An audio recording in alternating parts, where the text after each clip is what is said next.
Joining us now on the line is Jamie Radtke, co-founder of the Virginia Tea Party, former candidate for the Senate in the Commonwealth of Virginia, and now the president of a new nonprofit called We Inc. Jamie, what is We Inc.?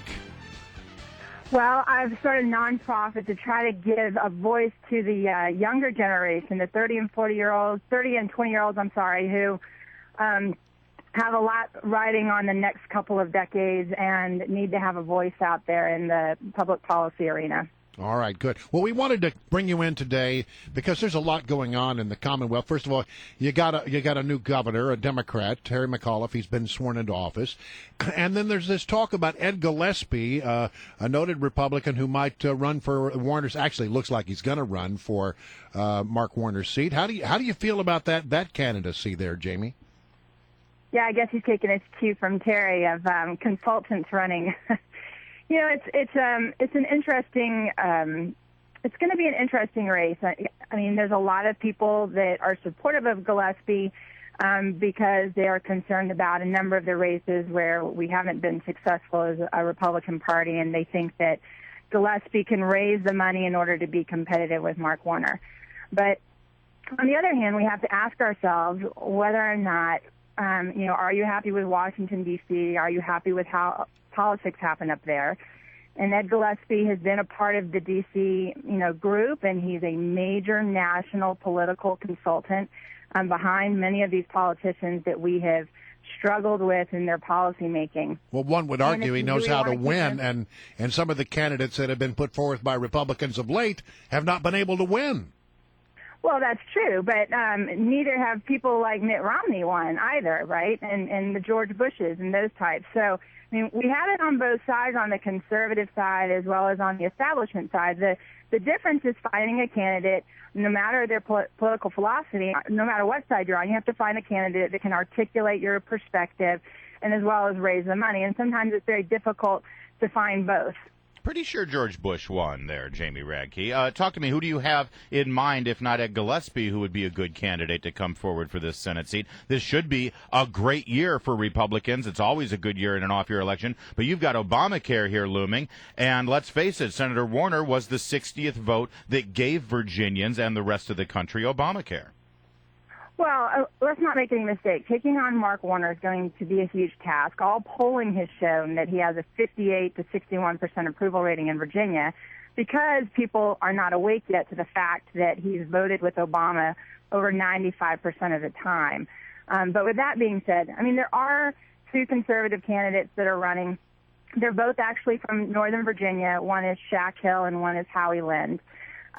But again, the challenge is going to be their ability to raise money to get their name out. And that, until Virginians start really taking the time to learn the candidates and not, make decisions based on radio ads or TV ads, and it's going to be driven by money. And campaigns will continue to be driven by money. And that continues to be the challenge moving forward. Let's turn our focus, Jamie Radtke, to Frank Wolf's district here in Northern Virginia, considered a pretty moderate district and turning more moderate as every day goes.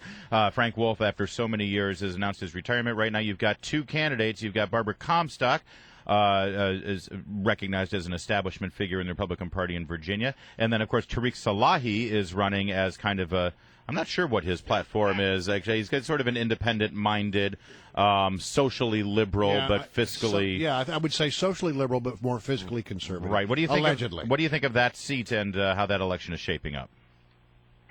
Well, I think that's actually going to be a great opportunity for us. And, I think that State Senator Dick Black is also considering throwing his name in as well. But what do you hear from him? Because I would think that he's probably has he felt you out about this? Has he bounced it out against you?